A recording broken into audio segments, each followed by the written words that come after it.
हाय दोस्तों, सभी क्रांतिकारियों, साथियों, भाइयों, जो बोलो जय भीम, नमो बुद्धाय, जय संविधान।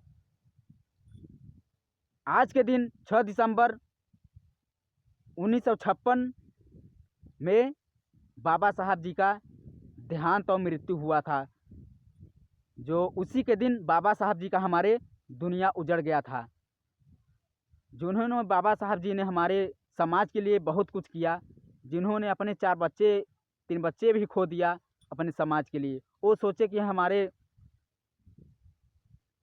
अगर करोड़ों बच्चे मर जाएंगे तो हमारे जीने का मतलब क्या है, हमारे बच्चों को जीने का मतलब क्या है। आज हमको बहुत दुखित होता है जो हमारे बाबा साहब जी का आज के दिन ही देहांत हुआ था।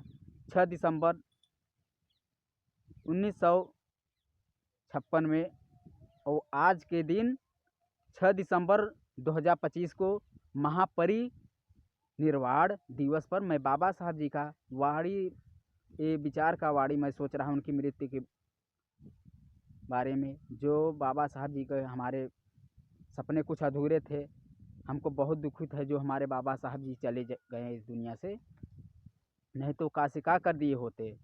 तो हमारे बाबा साहब जी का सपना, भाइयों, साथियों, चाचा, अभी उनका अधूरा क्यों है? क्योंकि हमारा समाज अभी तक जागरूकता नहीं है, न शिक्षित है, न संघर्ष कर रहा है, न संगठन है। क्योंकि इसीलिए उनका सपना अधूरा हो गया है। तो उनका सपना कब पूरा होगा? जब आप लोग शिक्षित बनेंगे, संघर्ष करेंगे, संगठन रहेंगे, तब अपने समाज को लेकर चलेंगे। और थोड़ा सा हमारा समाज पढ़ लिख लेता है, थोड़ा सा अगर मास्टर डॉक्टर बन जाता है तो हमारे बाबा साहब जी को नहीं मानता है, ना उनके विचार को नहीं मानता है। सिर्फ वो पाखंडियों को बुला के कथा करवाता है, कीर्तन करता है, रामायण करवाता है, शिव चर्चा करवाता है, पूजा उनका करता है। उन्हीं को विचार चल रहा है, क्योंकि उनको पलगी करेगा। हमारे बाबा साहब के संविधान पे नहीं चलेगा, अपना समाज लेके नहीं चलेगा। वो पैसा अपना दिखाएगा औकात। तो बेटा, हमको पैसे के बल पे कभी मत खरीद लेना। मैं पैसों के बल पे विचार नहीं करता, ये समझ लो। मैं भले गरीब हूँ,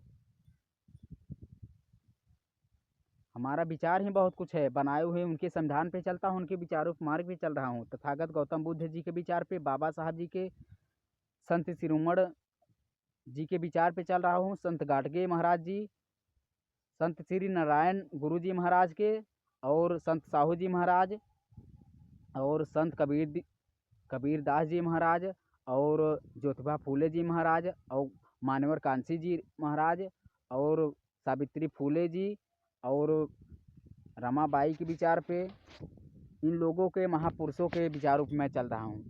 तुम जैसे पाखंडियों पे नहीं चलता हूँ। मैं बाबा साहब के बनाए हुए संविधान पे चलता हूँ, उनके विचारों पे चलता हूँ, उनके मार्ग पे चलता हूँ, और उनके ही विचारों पे चलता हूँ। मैं तुम लोग को जैसा पाखंडियों, हमारे सामने तुम बोलोगे जय भीम, दिखावा करोगे, जय भीम नमो बुद्धाय बोलोगे, बाबा साहब का अपमान हमारे करोगे, और पूजा करोगे घर में रख के, देवी का फोटो, देवता का मूर्ति रख के, हाँ, और शिव चर्चा कराओगे, पाखंडियों से पहले ही करोगे, उनमें मिले रहोगे, अपने समाज का साथ नहीं दोगे। और वो भूल गए इतिहास हो, जो जिन समय में हमारे बाबा साहब जी ने संविधान न बनाए होते तो आप तुम लोग वही हाल होता पुराने जैसा। हमारे बाबा साहब जी ने संविधान जो बना दिए, इतने संघर्ष किए, अपने बच्चे भी खो दिए, जो हमें पानी पीने का अधिकार उन्होंने दिए, और छुआछूत जातिवाद उन्होंने हटवाया, और कमर में झाड़ू, गले में मटका उन्होंने ही हटाया। हमको समाज में बैठने का, बोलने का, महिलाओं को पढ़ने का अधिकार उन्होंने ही दिया था। बोलो जय भीम, जय संविधान। मैं 6 दिसंबर 2025 को महापरिनिर्वाण दिवस पर मैं बाबा साहब जी का नमन करता हूँ। जो भी गलतियाँ हो भाइयों, साथियों, भाइयों, जय भीम नमो बुद्धाय, माफ़ करना। बोलो जय भीम, जय संविधान। मैं कट्टर भीमवादी, आपका छोटा भाई अजय जाटव। जय भीम, जय संविधान।